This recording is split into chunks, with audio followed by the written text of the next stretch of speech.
Osman Ertürk Özel, özel avukatlık danışmanlık kurucu ortağıyım. Ankara'da ve Türkiye'nin hemen her yerinde yerli ve yabancı müvekkillerimize hukuki danışmanlık hizmetleri sağlamaktayız. Girişimcilerin esasında hukuki yol haritası biraz çetrefilli gözükse de eğer ki baştan önleyici bir hukuki danışmanlık hizmeti nezdinde planlanırsa o kadar da karmaşık değil. Girişimcilerin hemen hepsi günün sonunda bir fikirle yola çıkıyorlar ve bu fikir bir ürüne dönüşüyor. Aslında bu ürüne dönüşme anından itibaren ve hatta onun öncesinde bu girişimin nasıl bir tüzel kişilikle hareket edeceği, nasıl bir ortaklık yapısının olacağı, bu girişimin hangi tüzel kişilik çatısı altında adlandırılacağı ve bu girişimin konusu olan ürünün nasıl bir fikri mülkiyet hakkı çerçevesinde korunacağı, bunların hepsi eş zamanlı meseleler.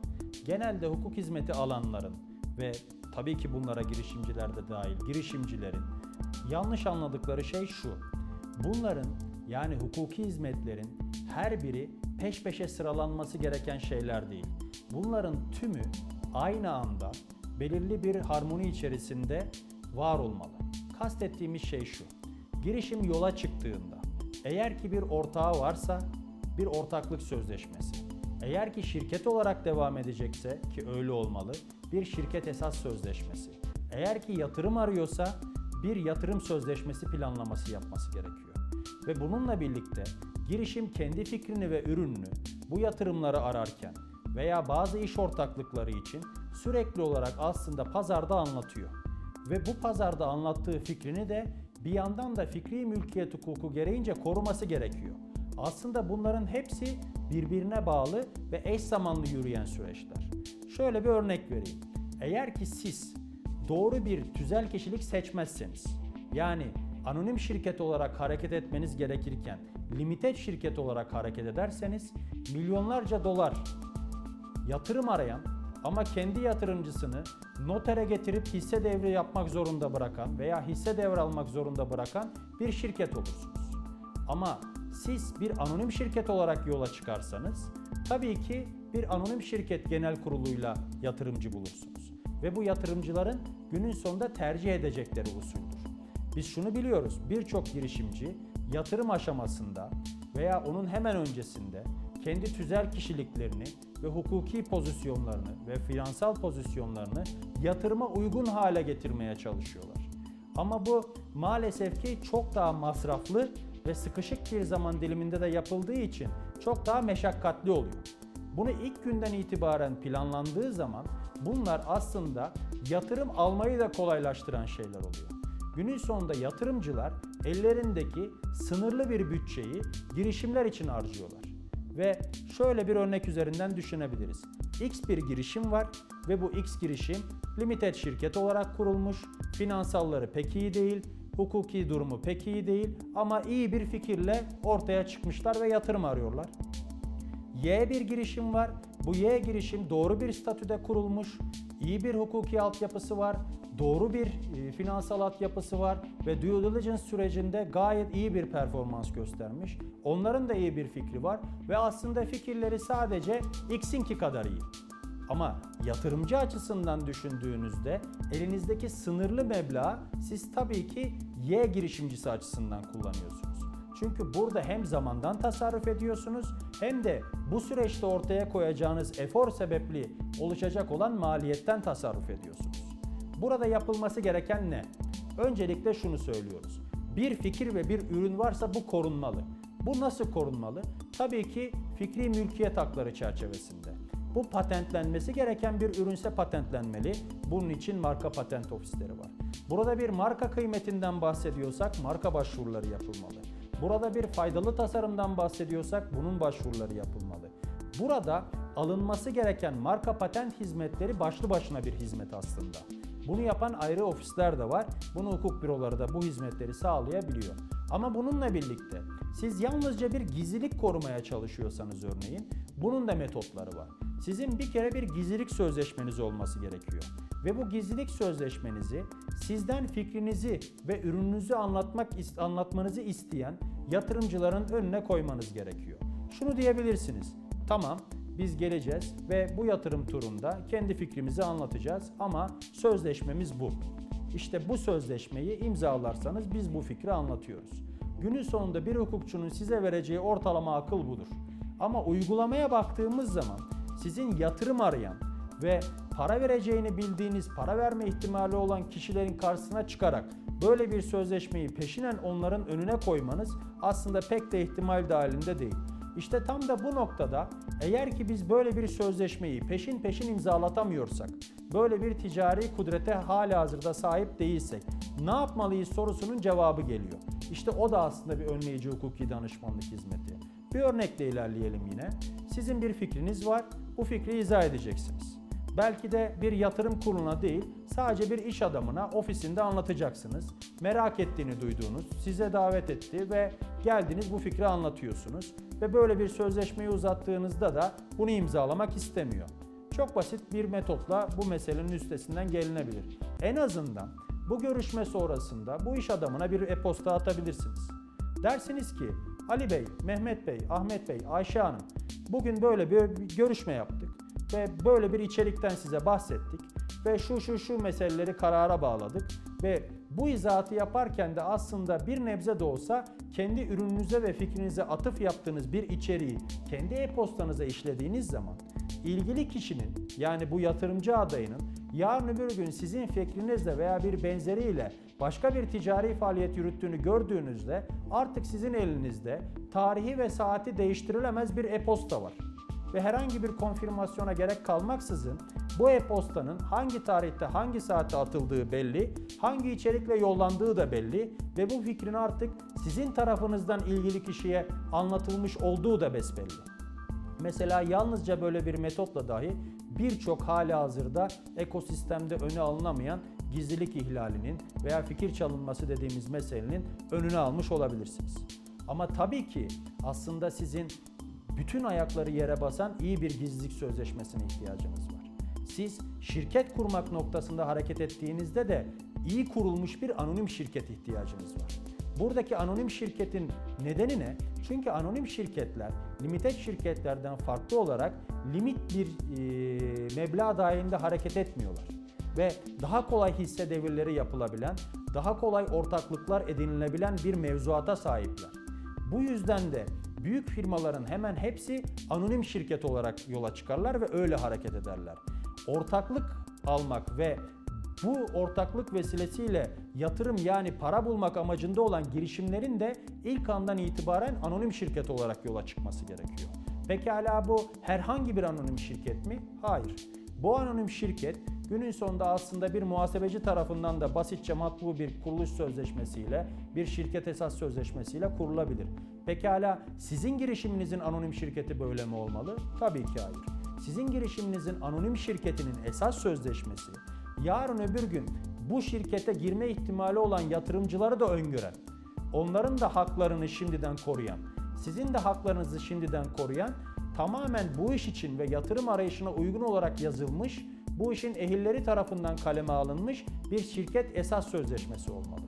Ve ilk andan itibaren eğer ki ortağınız varsa, bu ortağınızla sizin aranızdaki hukuki prosedürü, bu şirketin idaresinde kararlaştırdığınız meseleleri içeren bir ortaklık sözleşmeniz olmalı.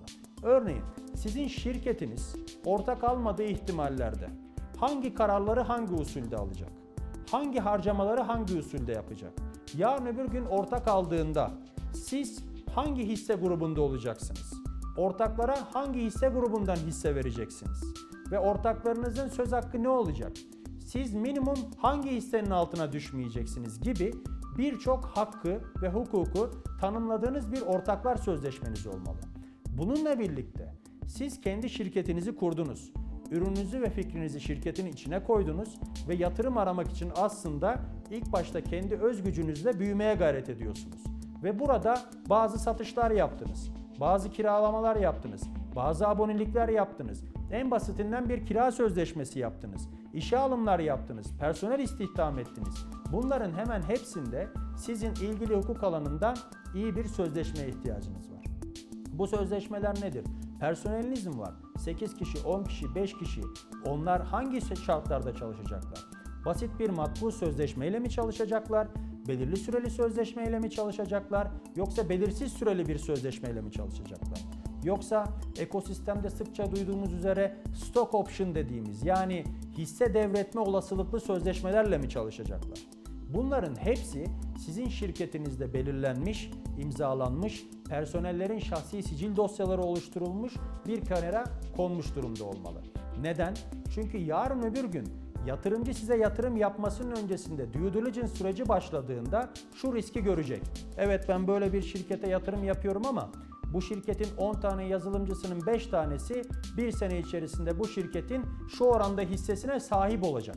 Bunu nereden görüyor? Bu öngörülebilirlik nereden geliyor? İşte bu sözleşmelerden geliyor. Evet, bu arkadaşlar böyle bir satış yapmışlar. Halihazırda da MRR'ları şu seviyeye gelmiş ama işte bu önümüzdeki sene için pek de muhtemel görünmüyor. Neden? Çünkü baktığım zaman sözleşmeleri önümüzdeki seneyi içermiyor. Ama kendiliğinden yenilenebilir bir sözleşmemiz olsaydı içeriyor olacaktı. Aslında siz yarın öbür günkü pazarlık masasındaki kendi kıymetinizi ve elinizin kudretini şimdiden bu sözleşmelerinizle oluşturuyorsunuz. Yani ne kadar ciddiye alınan bir iş insanı olduğunuzu gösteriyorsunuz diğer iş insanlarına. Yani siz fikri olan ve bu fikri bir şekilde ürünleştirmeyi başarmış sadece akıllı genç bir girişimci misiniz? Yoksa gerçekten beraber ticaret yürütülebilecek, yarın öbür gün belki başka işlerin de birlikte yapılabileceği bugünün genç bir iş adamı mısınız, iş insanı mısınız? Bunların cevapları aslında sizin aldığınız hukuki danışmanlıkta ve mali müşavirlikte gizli. Şimdi neler yaptık? Tekrar üstünden geçelim. Şirketimizi kurduk bir anonim şirket olarak. Bir esas sözleşmesi yazdık. Bir ortaklık sözleşmesi yazdık. Kiralamalarımız, satışlarımız, tedariklerimiz bunların hepsi belli başlı sözleşmelere bağlı ve hepsini hem soft olarak hem de hard copy olarak kendi arşivlerimizde saklıyoruz. Bunların peşi sıra iş sözleşmelerimizin de hepsi şahsi sicil dosyaları oluşturulmuş biçimde mevcut. Artık biz bir sonraki aşamaya geçiyoruz. Diyoruz ki biz yatırım turuna çıkıyoruz. Nasıl bir yatırım süreci işleyecek? Yani hisse devir vadi sözleşmeleri mi yapacağız? Yoksa aynı zamanda haricen bir ortaklık sözleşmesi mi yapacağız? Yoksa bunların ikisini de içeren bir sözleşme mi yapacağız? Yoksa hepsini bir kenara bırakıp yabancı usulde bir safe agreement mi yürüteceğiz? Bir convertible note mu yürüteceğiz? Bu usullere baktığımız zaman bunlar Türk hukukunda karşılığı bulunmayan usuller. Yoksa biz bir yabancıdan yatırım alma ihtimalimiz doğdu ve şirketimizi yurt dışına mı taşıyacağız? Yurt dışında bir şirket kurup kendi Türk şirketimizi o şirketin içine koyup veya bu şirketin sahipliğini tamamen yabancı bir şirket haline getirip yurt dışında bir şirkete mi para istiyor olacağız? Ve burada safe agreement dediğimiz halihazırda alınan paraya karşılık belirli bir müddet sonra bir hisse devir vaadinde bulunmayı mı? Yoksa halihazırda alınan paraya karşılık convertible notlardaki gibi bir borç ilişkisi kurup ve bunu kendi giderlerimizde de bir borç olarak bulundurup belirli bir süre sonucunda bir hisse devri yapmayı mı önceliyoruz? Bunların hemen hepsi aslında bu konuda eğil avukatlar tarafından planlanması gereken şeyler. Ve bunlar yalnızca sizin tarafınızın planlayabileceği şeyler değil. Yani siz 500.000 dolar arıyorum bu yatırım turunda dediğinizde ve herhangi bir yatırımcı gelip bunun en azından yarısını veya daha fazlasını taahhüt ettiğinde artık yatırımcının da yönlendirmesine açık bir noktaya geliyorsunuz. Buradaki yönlendirme belki de sizin için oldukça iyi bir yönlendirme. Ama siz doğru bir danışmanlık almadığınızda hukuken ve finansal olarak burada doğru bir mentörlükle ilerlemediğinizde bunun doğru bir yönlendirme olduğunu da fark edemeyeceksiniz ve belki de sadece sizden fazlaca hisse alınmaya çalışıldığını, sizin üstünüzde baskı kurulmaya çalışıldığını falan düşüneceksiniz. Ama konusunda eğil bir avukatla, konusunda eğil bir mali müşavirle hareket ettiğinizde bu ekosistem içerisinde nelerin olağan, nelerin olağan dışı olduğunu veya halihazırda olağan dışı gözüken bu şeyin esasında sizin için ne kadar kıymetli olduğunu fark etmeniz çok ama çok daha kolaylaşacak. Bizim due diligence süreçleri dediğimiz süreçler de yine mali müşavirlere ve avukatlara fazlaca ihtiyaç duyulan süreçler. Çünkü bu süreçlerde sizlerin artık fotoğrafı çekiliyor denilebilir. Bu fotoğraf nasıl bir sonuç verecek? İşte siz ilk baştan itibaren nasıl bir kurgu yaptıysanız fotoğraf öyle bir sonuç verecek. Ve fotoğrafın verdiği sonuç sizle yapılacak olan pazarlıkta karşı tarafın elini güçlendirecek ya da sizin elinizi güçlendirecek. Siz her şeyle tastamam bir şirket intibaı yaratabileceksiniz ya da belki de yaratamayacaksınız. İşte tam da bu noktada due diligence periyodunda da sizin evrak paylaşım usulünüz, sorulan sorulara verdiğiniz cevaplar, deep dive'lardaki performanslarınız ve teknik olan hususlardaki yeterlilikleriniz hepsi bir araya geldiği zaman çok daha üst seviyede bir rakamdan kendi yatırım turunuzu tamamlama ihtimaliniz olacak. İşte bu süreçlerde, bu yatırım aşamalarında belki sizin ortaya koyduğunuz bir yatırım sözleşmesi, belki de yatırımcının planladığı bir yatırım ve ortaklık sözleşmesi ortaya çıkacak. Bu sözleşmenin de hem sizi koruması ve kollaması hem de yatırımcıyı ve yatırımcının ortaya koyduğu parayı koruyup kollaması gerekiyor. Daha önce de izah ettiğim gibi esasında sağlanması gereken hukuki destek her iki tarafın da günün sonunda kazanacağı bir kazan-kazan planlamasını fazlasıyla hak ediyor kanaatindeyim.